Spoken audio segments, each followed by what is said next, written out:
Bueno, el 2 de mayo, a las 4 de la tarde, atacan al Belgrano y finalmente se hunde. Nosotros, alrededor de las 7 de la tarde, recibimos un mensaje en Río Grande. Nuestra cuadrilla había sido eh, trasladada a Río Grande, con asiento natural en Espora, pero había sido trasladada a Río Grande para operar desde ahí por el conflicto. En Río Grande recibimos la noticia eso de las 7 de la tarde más o menos de que el crucero Belgrano se encontraba sin comunicaciones. Un rato más tarde recibimos la comunicación de que el crucero Belgrano estaba sin máquinas, a la deriva. Y finalmente a las 9 de la noche recién ahí supimos de que se daba por hundido el crucero Belgrano. Y ordenaron despegar, que un Neptune saliera a tratar de localizar los náufragos. Ese Neptune despegó a las 11 de la noche. El comandante de ese Neptune era el capitán Prony Lecton, fallecido no hace mucho tiempo atrás, y también comandante de la misión 2 días posterior que permitió el guiado de los superetandar para hacer el hundimiento del Sheffield. Fue el piloto que localizó la flota inglesa al sur de las Islas Malvinas. En realidad la flota inglesa la había detectado la noche anterior, la noche del 3 de mayo, la había detectado el capitán Marioni, que era el segundo comandante de la escuadrilla. Él detecta la flota inglesa a la noche del 3 de mayo y con ese dato, al 4 de mayo, la tripulación de Prony retoma el contacto con la flota inglesa, se mantiene ahí, pese a que se quedó sin radar, se mantiene igual en el lugar y guía a los aviones superestandar al ataque a las 11 de la mañana, que finaliza con el movimiento de Shell. Volviendo al 2 de mayo, a las 11 de la noche, despega Prony con el avión 2 Papá 112. Teníamos dos aviones en Malvinas, el Neptune, el 2 Papá 111 y el 2 Papá 112. Él despega con el 112, que era el avión más confiable, y de los dos era el más confiable, y va al punto de hundimiento. El único dato que teníamos nosotros era el phi y el omega, la latitud y la longitud del hundimiento o de donde había sido atacado el crucero Belgrano. Llega al lugar, la meteorología era pésima, nubes a muy baja altura, de noche, el radar para buscar una balsa no sirve, porque la balsa es de goma y de lona, no provoca eco en el radar. Así que bueno, estuvieron buscando, viendo si veían lanzamientos de bengalas, si veían algo, no vieron nada. Los buques que estaban en la zona, el detector Piedrabuena y el detector Bullard, le pidieron que hicieran lanzamientos de bengala al avión. El avión lanzó bengalas, pero no hubo ningún resultado. Finalmente se les terminó la autonomía y regresaron a Río Grande. Aterrizaron a las 6 de la mañana, en el momento que la segunda tripulación, que era la que estaba a mando del capitán Pérez Roca, en el 2 Papá 111, despega para reemplazar al 2 Papá 112 en la búsqueda. Ahí iba yo como oficial de control operativo, y había el teniente navío Albini, era el otro oficial, era el copiloto. Pérez Roca era el comandante del avión y piloto, Arbini era el copiloto, teniente navío, y yo, teniente de corbeta, era el oficial de control operativo y navegante. Acumulaba las dos funciones porque nos faltaba un oficial en la tripulación. Y después estaba el suboficial Oscar Rodríguez, que era el mecánico de vuelo, el suboficial Miguel Noel, que era el ayudante del mecánico de vuelo, el suboficial Juan Carlos Olivera, que era el radarista, el suboficial Ledesma, también radarista. Olivera era radarista y operador antisubmarino. Ledesma, José Ledesma, que era el radarista también. El suboficial Celso Fosarelli, que era el radiooperador. El suboficial Ramón Leiva, que era el vigía de proa. fallecido el 6 de marzo del 2020, Ramón, quien fue el que avistó las balsas, y el suboficial Juan Carlos Soria, que era el vigía de popa y operador de armas antisubmarinas. Esa era la tripulación, creo que no me olvido de ninguno. Total 10. Y bueno, despegamos a las 6:15 de la mañana y salimos al único dato que teníamos, que era la latitud y la longitud del hundimiento. No teníamos otra cosa. Sí tuvimos, por suerte, y nos fue realmente muy útil, por el vuelo del capitán Proni, el dato de que no había buques ingleses en el área de operaciones, a donde teníamos que dirigir. Eso baja muchísimo el nivel de adrenalina. Y bueno, salimos para el punto dato y comenzamos a buscar. Ahí llegamos al punto, el buque que estaba en zona nos dio libertad de acción, y sobre el punto dato comenzamos a hacer una búsqueda, se llama búsqueda cuadrada expandida. Es una búsqueda en espiral, que en lugar de tener forma de espiral, tiene forma cuadrada que se va expandiendo. Es una espiral en forma de cuadrado. Haciendo esa búsqueda localizamos una mancha de aceite enorme, lo cual nos dio la confirmación de que efectivamente el crucero estaba hundido y que se suponía que tenía que haber sobrevivientes, náufragos, no se sabía en ese momento. En ese momento, en ese proceso, tuvimos una comunicación, a eso de las 10:05 de la mañana, una comunicación, el radiooperador logra una comunicación en la frecuencia de emergencia con una de las balsas.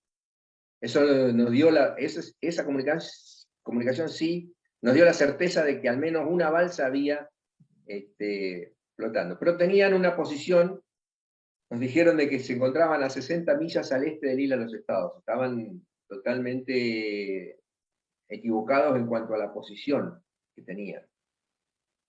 Nosotros dimos esa información a Río Grande, al control de Río Grande, y de Río Grande hicieron despegar un avión Vickers 200 a esa posición, al este de la Isla de los Estados, para tratar de buscar. Nosotros estábamos muchísimo más al sur, porque el dato nuestro al sur y muchísimo más al este. El dato nuestro era cierto, era el pi omega del hundimiento, o sea, no, ese punto era... Y la posición de la balsa era totalmente incoherente con la posición del hundimiento y el viento y las corrientes que en ese momento había. Así que bueno, nosotros estábamos ahí operando en zona, las condiciones meteorológicas se mantenían igual, las nubes muy bajas y el mar, el estado del mar muy, muy alto, con olas de 8 metros. Pero como era de día, Pérez Roca consigue perforar la capa de nubes y quedamos volando a 150 metros sobre el nivel del mar, justo por debajo de las nubes. Era la máxima altura que teníamos y eso nos achicaba bastante el campo visual para poder ver a lo lejos. Además de la dificultad que produce un estado de mar de 8 metros de ola. No es lo mismo buscar una balsa en el Caribe con mar calvo que buscar una balsa en el Atlántico Sur con mar 8. Y bueno, tuvimos esa radiocomunicación y al mismo tiempo que tenemos esa comunicación, casi simultáneamente, el vigía de proa, Ramón Leiva, cree ver lo que a él le pareció la estela que dejan las velas de un submarino. Y entonces da la alerta. Cuando dice así, no, nosotros obviamente informamos esto al buque, que estaba en zona, y al mismo tiempo lanzamos una sonoboya. Una sonoboya es un artefacto que larga el avión, que cae al agua. Cuando cae al agua se desenrolla un micrófono que se sumerge, y como tiene flotabilidad positiva, eso que cae al agua queda flotando, el micrófono se va para abajo, y desprende en la parte alta de la sonoboya, desprende una antena. Y el agua de mar activa una batería que tiene la sonoboya.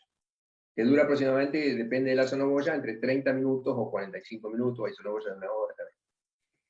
Entonces, cualquier ruido que escucha el micrófono ese que está en el agua, el sistema ese lo transforma en radiofrecuencia y a través de la antena manda la señal de radiofrecuencia que la recibe el avión.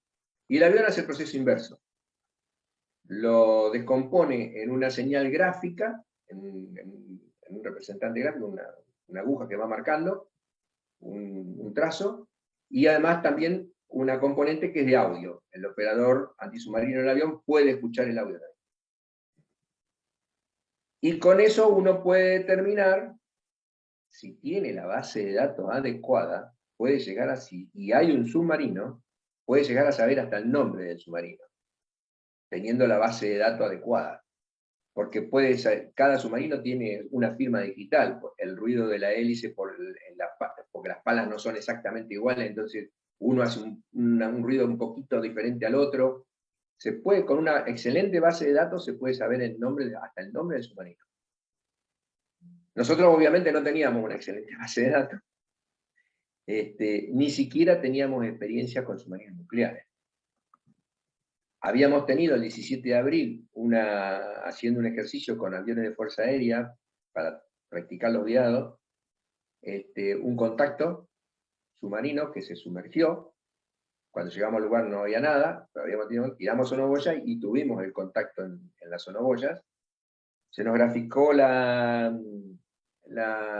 firma, pero para nosotros era totalmente irreconocible. Cuando volvimos a Espora, ahí lo entregamos al centro de adiestramiento, y el centro de adiestramiento determinó que se trataba de un submarino nuclear. No nos quedamos con esa faja grabada nosotros. Quedó en el centro de adiestramiento. El 3 de mayo, cuando estábamos haciendo esto, y tiramos la primera sonoboya, el operador antisubmarino empieza, que era el mismo con el que yo había volado el 17 de abril, empieza a recibir la señal gráfica en el papel y me dice, señor, es la misma del 17 de abril. Yo estaba convencido de que ahí no estaba el submarino. Yo estaba convencido, pero era una pura intuición nada más. Pero bueno, el operador antisubmarino me decía que era la firma. Le digo, ¿estás seguro? Sí, estoy seguro. Bueno. Así que informamos de esto al buque, que teníamos ruido de submarino en una sonoboya. Entonces el buque nos ordena abandonar la búsqueda de los náufragos y dedicarnos a la guerra antisubmarina. Entonces comenzamos a tirar más sonoboyas y tratar de determinar la posición de ese emisor. Y no había forma de lograr que fueran coherentes las señales que recibíamos para poder tener un punto en el mar de un posible submarino ahí abajo. Hasta que, pasado bastante tiempo, mirando la carta náutica, veo que las profundidades indicadas en la carta náutica eran todas de 3.800, 4.000 metros de profundidad, 4.200. Y el manual de guerra antisubmarina, en un párrafo, decía que cuando las profundidades son mayores a 3.000 metros de profundidad, el rayo sonoro que por el descenso de la temperatura se curva hacia abajo y se va hacia el fondo, por efecto de la alta presión a esas profundidades, comienza a curvarse hacia arriba y reaparece en superficie a las 30 millas de donde está el emisor. Y eso se va repitiendo tantas veces posibles como la fuerza de la señal que esté entregando el emisor. Si tiene un emisor con mucha fuerza, usted encuentra una zona de convergencia, así se llama, a 30 millas donde está el emisor, y la vuelve a encontrar a las 60 millas donde está el emisor, y la vuelve a encontrar, si tiene fuerza, a las 90 millas. Bueno. Cuando veo eso, teníamos los buques propios a 60 millas de distancia. De donde estábamos nosotros, estaban a 60 millas. Entonces sospeché de que podía ser nuestros propios buques los que nos estaban entregando ese ruido en los micrófonos de la sonoboya. Y se lo comento a Pérez Roca. Le digo a Pérez Roca, señor, pasa esto, les cuento todo esto, Y entonces me dice, bueno, ¿qué me sugiere hacer? Y bueno, le digo, mi sugerencia es ir a la proa del buque nuestro, tirar una sonoboya, esperar que se grabe la señal, eso dura, desde que la sonoboya se arma hasta que uno tiene señal grabada son 15 minutos. Y comparar las señales, las que tenemos de anteriores con las que nos entrega el buque. Bueno, aceptó la sugerencia y fuimos. Volamos esas 60 millas, tiramos la sonoboya, a los 15 minutos recibimos la señal y las fajas eran exactamente iguales. Con lo cual, cuando uno cree detectar un submarino, cree avistar un submarino, se comienzan a generar posibles grados de confianza de ese contacto.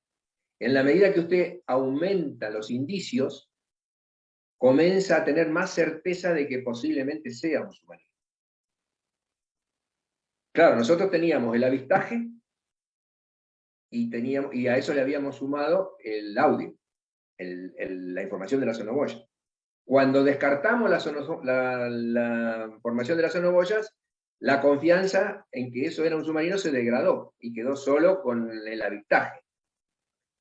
Entonces ahí me acuerdo que Pérez Roca me pregunta, ¿usted me confirma de que no hay submarino? No, confirmarle que no se puede, es imposible confirmar que no hay submarino en ningún lado, porque como justamente eso tiene el submarino, estar oculto. No, pero señor, es muy poco probable que exista, no tenemos nada. Bueno, entonces informamos eso al buque y el buque entonces nos ordena retomar la búsqueda de los náufragos. Pero claro, nos habíamos tragado 2 horas haciendo toda esta historia.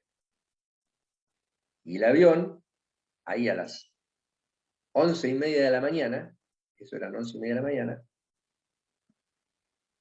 se queda sin el combustible que necesitaba para regresar a una base segura en el caso de que se le plantara un motor. Eso se llama lotería. En nuestra jerga se le dice lotería. ¿Y qué significa? El avión a pistón, como era el nuestro, tiene la particularidad que, si es bimotor, si se le para un motor, la potencia que necesita en el otro para mantener la línea de vuelo y comenzar el regreso, hace que el combustible que demande ese aumento de potencia en ese motor sea muy alto. Y el rendimiento, en cuanto a velocidad, disminuye notablemente, porque la velocidad se disminuye, alcanza para mantener el avión en vuelo, pero no para sostener la performance del avión. Esa combinación hace que la cantidad de combustible que usted necesite en el caso de que se le falle un motor sea una determinada cantidad de combustible mayor que la que necesitaría si los 2 motores siguen funcionando. ¿Se entiende? Pero que frente al riesgo de una falla de motor, al comandante del avión lo obliga a iniciar el regreso. Claro, comienza el regreso, recorre las primeras 50 millas y otra vez sale de lotería, porque ahora está más cerca de la base y en el caso que le falle ahí, ya el combustible le vuelve a alcanzar, sin problema.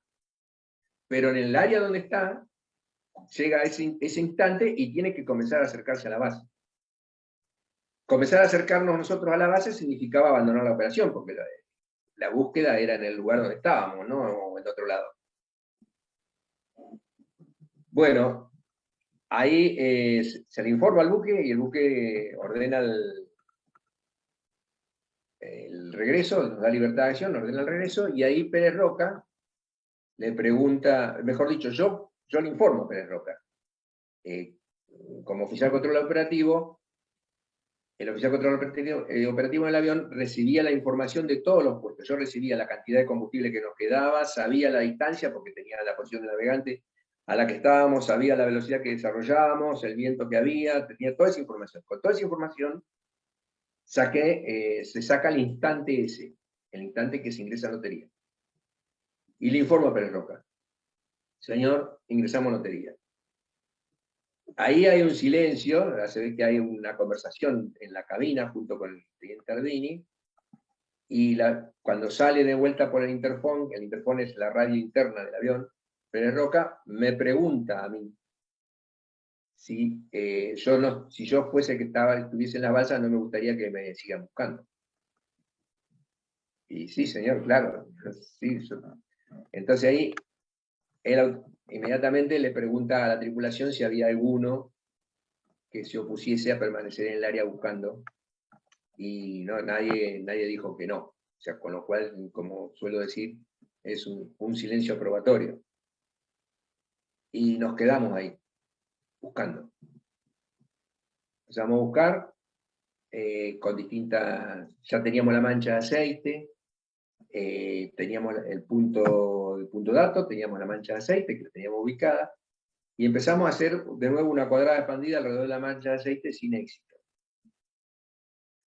Y por ahí a Berroca se la idea de decir, me pide que lo haga navegar desde el punto dato en dirección a la mancha de aceite y que haga piernas paralelas.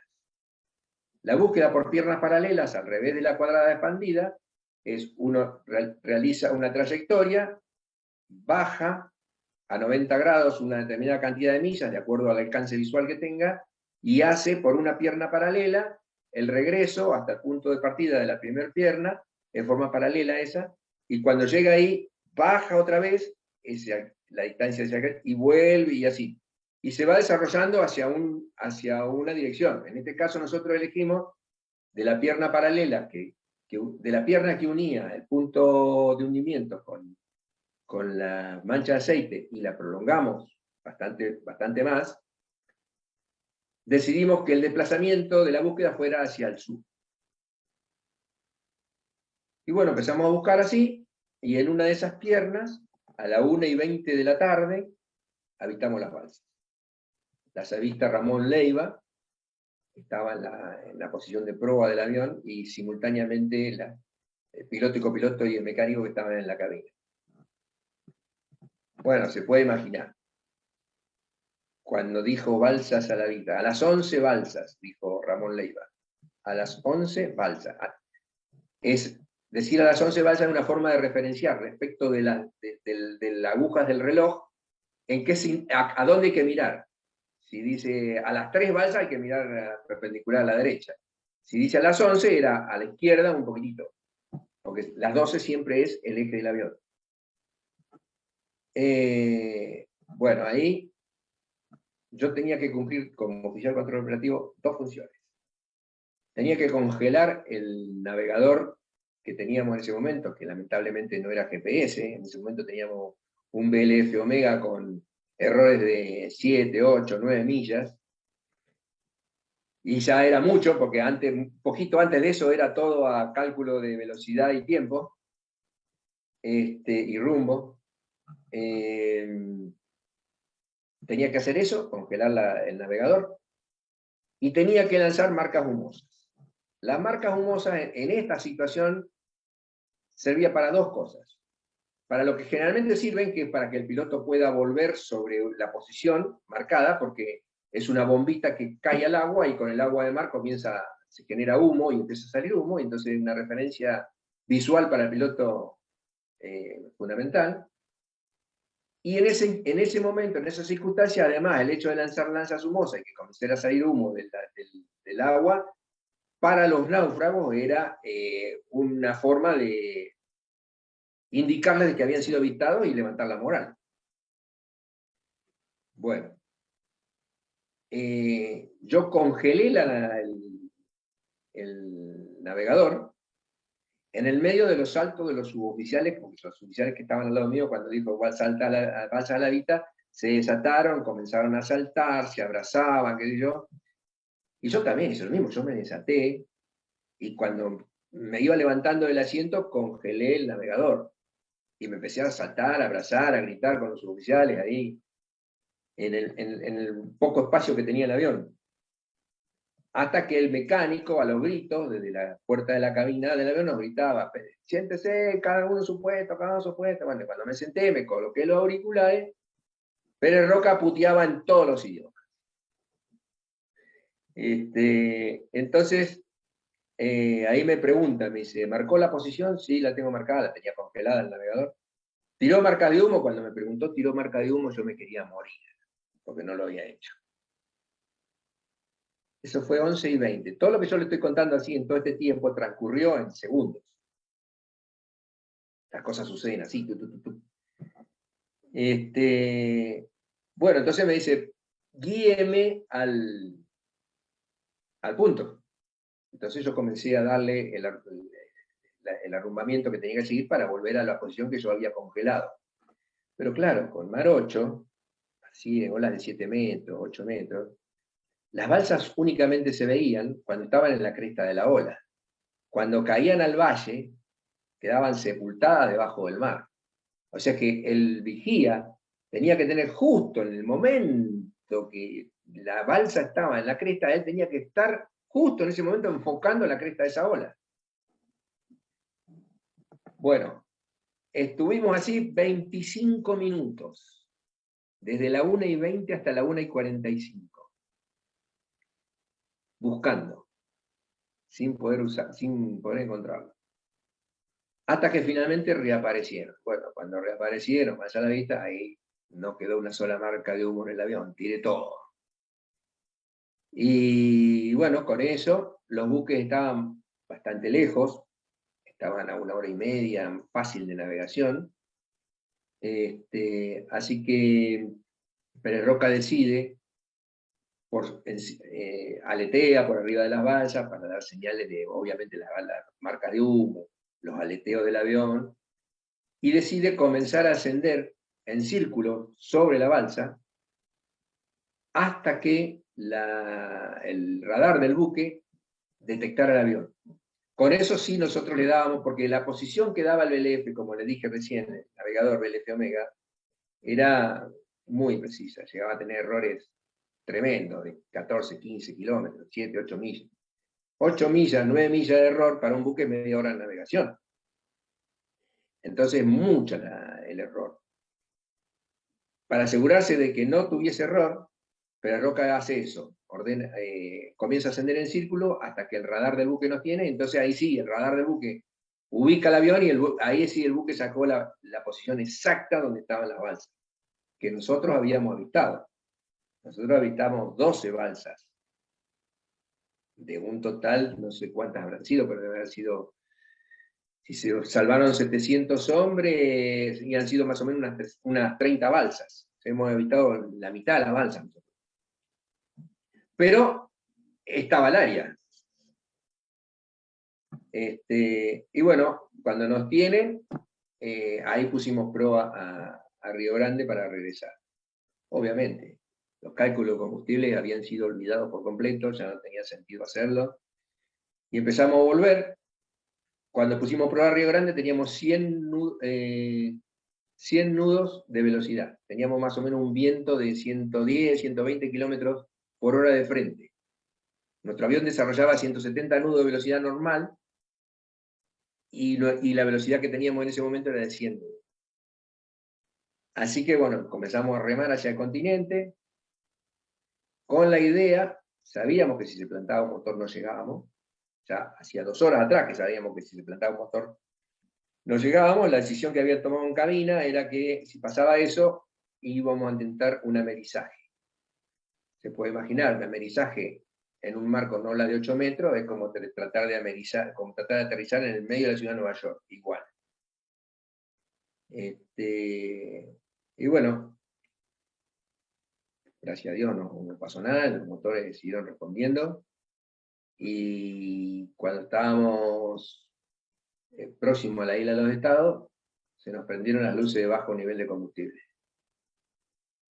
Y cuando estábamos ahí, ya el mecánico comenzó a poner alimentación cruzada y demás. Y antes de llegar a Río Grande se nos prendieron las luces de baja presión de combustible. Los indicadores de cantidad de combustible no funcionaban. O sea que la cantidad de combustible se calculaba por el consumo que indicaba cada motor y el tiempo transcurrido. Y eso lo iba haciendo el ayudante mecánico. Con calculadora y papel iba anotando, porque los indicadores de combustible no andaban. el indicador de cantidad. Sí, lo de presión, porque lo de presión se usaba cuando la bomba comenzaba a perder presión porque no tenía combustible. Y finalmente aterrizamos, después de 9 horas y media de vuelo. El vuelo de Prony había durado 7 horas y media, el vuelo anterior. El vuelo nuestro duró 9 horas y media. Cuando aterrizamos, esto yo me lo entero en el 2010 recién, cuando juntamos y empezamos a contar cada uno su vivencia de cómo había sido ese vuelo, el mecánico, Rodríguez, Oscar, le pide a Noel, a su ayudante, que suba y que sondee los tanques de combustible, para ver con qué combustible remanente había quedado. Y Noel metía la sonda y le gritaba a su oficial, dice, sale seca la sonda. No sondaba. Y la sonda, lo mínimo que sondaba era 50 galones. Y 50 galones de combustible en cada tanque alcanzaba para 10 minutos de vuelo aproximadamente, entre 10 y 15 minutos de vuelo. Así que eso, con ese remanente de tiempo, fue que aterrizamos en Río Grande. Encontramos, gracias a Dios, Río Grande abierto, no había niebla, no tuvimos que ir a un aeropuerto alternativo, no tuvimos que hacer nada. Todo salió como debía salir. Así que bueno, ese fue el vuelo. El 111, que es el vuelo con el que hicimos, el avión con el que hicimos ese vuelo, era un avión que a principios de enero del 82 estaba parado porque no tenía motor. Tenía un solo motor. Y no había motores para colocarle el segundo motor al avión. Por lo tanto, estábamos solamente 112. Por eso le dije que al comienzo que el 112 que despegó antes era el más confiable. Pero se necesitaba un segundo avión. Entonces el taller ramal central, con 5 motores que tenía rotos en su stock, logró armar uno. Lo armó, lo colocó en el avión y pese a la pérdida de aceite, no daba la potencia y un montón de cosas, Pérez Roca igualmente aceptó el avión. Y con ese avión fue que nos fuimos, con ese y el 112 fue que nos fuimos a fines de marzo nos fuimos a Río Grande. Bueno, esa es más o menos la historia. Muy impresionante. El vuelo. Muy, muy impresionante. Voy a parar.